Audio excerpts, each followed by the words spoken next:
हाँ पहले सामान खड़ा करो। सामान खड़ा है। कौन सा सामान? अरे हम तुम्हारा सामान हम नहीं खड़ा करेंगे, हमारा तुम खुद खड़ा करिए। ए खड़ा हो गया? हाँ हाँ खड़ा हो गया, तुम्हारे लिए बवाले हो गया। ये बताओ, एक मैं तुमसे सवाल करूं। सवाल? क्या तुम मेरे सवाल का जवाब दे सकते हो? सवाल में कोई बवाल तो नहीं है? बवाल तो नहीं है फिलहाल। और एक प्रॉब्लम, क्या दिक्कत परेशानी बोलिए। ओहो ये बताओ। लेकिन झूठ नहीं बोलना। झूठ नहीं बोलेंगे। अगर तुम मेरे सवाल का जवाब नहीं दे पाए ना तो उसमें शर्त भी होगी। क्या शर्त होगी? जो मैं कर रही हूँ और जितना काम मैं करती हूँ उतना सारा काम तुम्हें करना पड़ेगा। सब काम तो ना कर पाऊंगा, कुछ काम भारी पड़े, कुछ काम कर लूंगा लेकिन कुछ काम नहीं कर पाऊंगा। ना ना ना ये नहीं होगा। और मान लीजिए तुम्हारे सवाल का जवाब दे दिया। अगर तुमने मेरे सवाल का जवाब दे दिया तो फिर कोई बात ही नहीं है। नहीं ठीक है यार, यही तो अन्य खा थी, हम तो बोदा खाई थे। फैसला गलत है। I can not accept what you say. मैं तुम्हारा कहना नहीं मान सकता। अगर तुम जीत गई तो जौन तुम्हारे मन में आवे तुम करो। और अगर हम जीत गए तो जौन हमारे मन में आई हम। ये बात है। तो चलो ठीक है, ये भी मुझे मंजूर है। चलिए बोलिए, व्हाट इज क्वेश्चन? ये बताओ कि तुम्हारे कितने बाप हैं? कहे को 1000 2000 हो जाएगा। तुम बताओ कि तुम्हारे कितने बाप? तुम्हारे कितने हैं? मैं नहीं बताऊं, पहले तुम बताओ। पहले तुम बताइए। पहले तुम बताओ। पहले हम गाड़ी छूट जाए ना तो हिन बैठ पाओ, हम हिन बैठ पाओ। ये बात है। तो मैं बताती हूँ। बोलिए। मेरे 2 बाप हैं। अगर तुम्हारे 2 हैं तो हमारे 10 हैं। कितने? 10। 10? लेकिन तुम्हारे 10 कैसे हैं? तुम्हारे 2 कैसे? मेरे 2 ऐसे हुए। कैसे? कि एक हो गए हमारे मायके वाले और एक हो गए हमारे ससुराल वाले।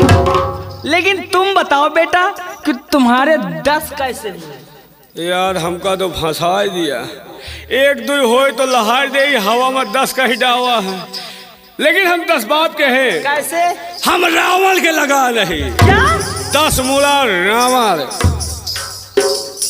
तो रावण के लगान हो? जी हाँ रावण के लगान है। हाँ रावण के लगान। चलो मैं मान लेती हूँ कि तुम रावण के लगान हो।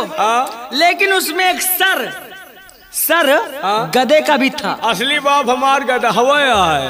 लेकिन ये बताओ, अपनी लाइफ में, अपनी जिंदगी में तुमने गधा देखा? हाँ देखा है। तब तो तुम्हें मालूम भी होगा। क्या? ये बताओ गधा के कै पैर होती? पैर? पैर 4 होते हैं। कहाँ कहाँ? 2 आगे 2 पाछे। सरासर झूठ बोल रही है। गधा के 4 नहीं बल्कि 4.5 पैर होती। कहाँ होते 4.5? 2 आगे 2 पीछे, एक बीचे में स्टोपनी होती है। एक बात सुन लो।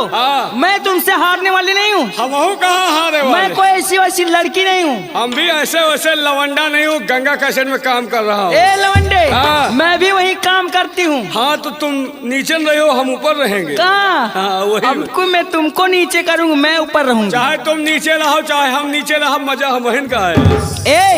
अगर तुम्हारे 10 तो मेरे 20, हमारे 30, 40, 50, 60, 70, 80, 90, 100।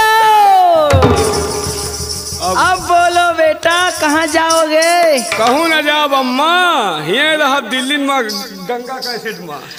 मोर नाती। हाँ मोर हाथी। मैं तुम्हें हाथी दिखाई दे रही हूँ? हम तुमका नाती दिखाई थी। अरे तुम मुझसे छोटे नहीं हो और तुम हमसे मोटी नहीं हो। देख लो गंगा कैसेट वाले जी, देखिए हम मोटे दिख रहे हैं कि ये दिख रहे हैं? देख रहे बराबर। खा के भटनोसा की रोटी सब। कितने हो? 100 पूरे 100। पूरी गिनती चबा जाओ। लेकिन इधर देखो, इधर देखो, इधर देखो, इधर देखो। ये जो गंगा कैसेट के मालिक आए इनको देखिए। वो जो बैठे हैं सामने। हमारे पुनीत शर्मा जी, केसरी जी। अच्छा ये सब हमारे पप्पा हैं। क्या? ये सब हमारे पप्पा है। ये तुम्हारे सब बाप हैं? मैं नहीं मानूंगी। क्यों? ऐसे थोड़ी मान लूंगी, जिसको कहोगे मैं मान लूंगी। फिर पहले आवाज लगाओ।